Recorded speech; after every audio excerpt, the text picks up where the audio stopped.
Party वालों भी जिम्मेदारी दी गई, किवें देखते हो एक बहुत पिछड़े वर्ग तो जाके किसी नूं ये जिम्मेदारी दी गई?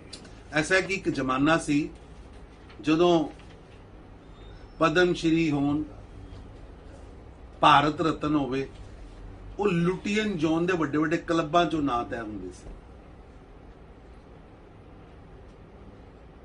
जड़ा गैंग लोधी स्टेट दे वड्डे वड्डे आलीशान होटलों नावां नूं तय करदा सी और उहदी बंदर मांड हुंदी सी। हुण श्री नरेंद्र मोदी जी के नेतृत्व भारतीय जनता पार्टी की सरकार है।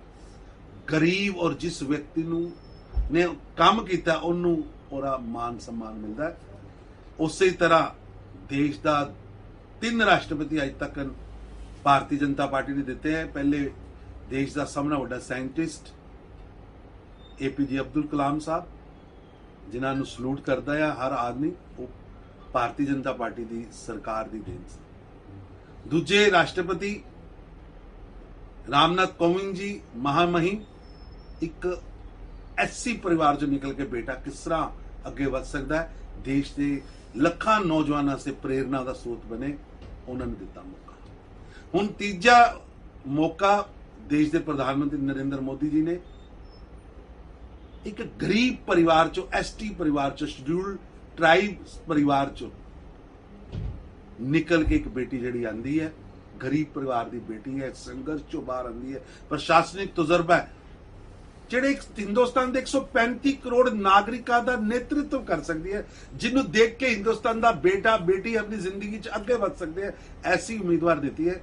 मैं प्रधानमंत्री मोदी जी का, भारतीय जनता पार्टी के शीर्ष नेतृत्व का, NDA के शीर्ष नेतृत्व का धन्यवाद करना और निश्चित रूप से राष्ट्रपति चुनाव राष्ट्रीय जनतांत्रिक गठबंधन की भारतीय जनता पार्टी की उम्मीदवार बहन द्रौपदी मुर्मू जी अवश्य जीते। होया वोट परसेंटेज ऐतकी बहुत घटिया, 50% भी लोगों ने वोट नहीं पाई। की लगता है कि लोगों का पिछली बारी क्योंकि ज्यादा समा नहीं होया विधान सभा चुनाव, लोगों का आखिर मोह भंग क्यों होया? इस तरीके लोगों को आउं लग रहा है कि एक वादा खिलाफ सरकार बनी है, जिन्ने वादे किए थे, चाहे केजरीवाल साहब ने, चाहे भगवंत मान साहब ने, एक भी वादा पूरा नहीं होया और लोगों ने लग रहा है कि उन्होंने ठग्या गया। इस कारण बहुत वड्डी तादाद मुख्यमंत्री के गृह क्षेत्र, मुख्यमंत्री की अपनी लोक सभा क्षेत्र के अंदर लोगों ने घट वोटिंग करके भगवंत मान नूं एक जवाब दिता है कि तू साडे वादियां दा पूरा नहीं किया, साडे इलाके नाल धरोह कीता है, इस विच लोग वोट करन नहीं आए। मैं लोगों के अपील करांगा कि अगों भी कभी चुनाव होए वोट खुल के करना चाहिए। वोट साडा राइट है, चाहे वोट हो किसी भी पार्टी नूं करन, लेकिन यह जिहड़ा वोटिंग का ट्रेंड घट आया स्पष्ट रूप से भगवंत मान की सरकार की अलोकप्रियता, वादा खिलाफी, अप्रशासनिक तजुर्बा और हर हालत के अंदर पंजाब के लोग उसका जवाब दे रहे।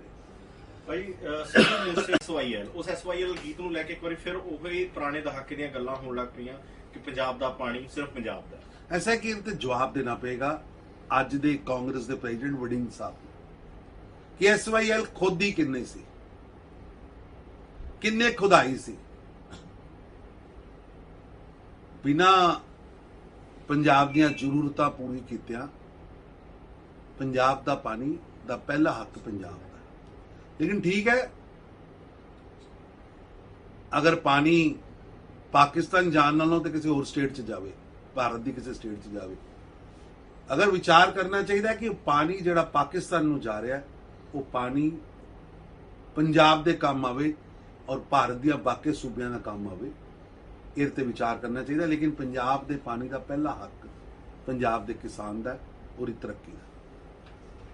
झूठ बोलने वालों की याचिका को खारिज किया है और आज स्पष्ट हुआ है कि किस तरह प्रधानमंत्री श्री नरेंद्र मोदी जी के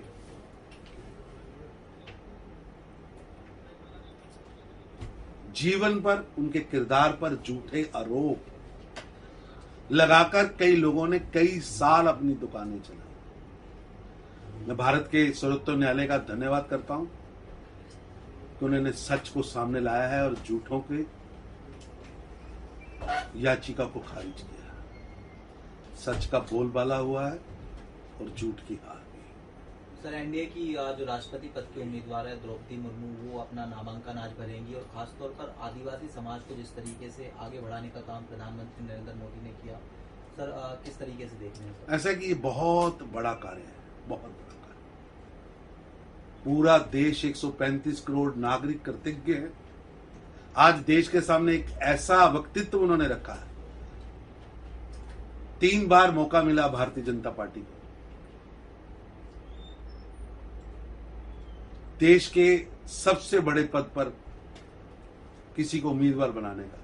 तो मेरे को याद है पहली बार देश के सबसे बड़े साइंटिस्ट,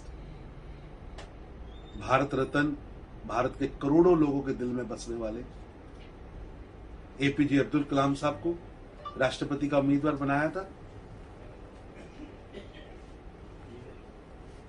दूसरी बार जब बात आई तो देश के एससी भाईचारे में से एक गरीब पिछड़े परिवार से निकला हुआ व्यक्ति किस तरह जीवन में संघर्ष करके ऊपर आता है, ऐसे रामनाथ कोविंद जी को उम्मीदवार बनाकर पूरे भारत में एक मैसेज दिया। और अब पहली बार देश की एक ऐसी बेटी जो एक शेड्यूल्ड ट्राइब परिवार से, वनवासी क्षेत्र से आती है, गरीब परिवार से आती है, संघर्ष करके कैसे आगे बढ़ती है, घर में कितनी विपदाएं आती है, उसमें से संघर्ष करके अपने जीवन को आगे लेके आती है और एक आइडियल बेटी के नाते, एक आइडियल नेता के नाते वो सामने आई है। मैं समझता हूं उनका वो निश्चित रूप से जीतेंगी भी और उनका कार्यकाल ऐतिहासिक कार्यकाल होगा।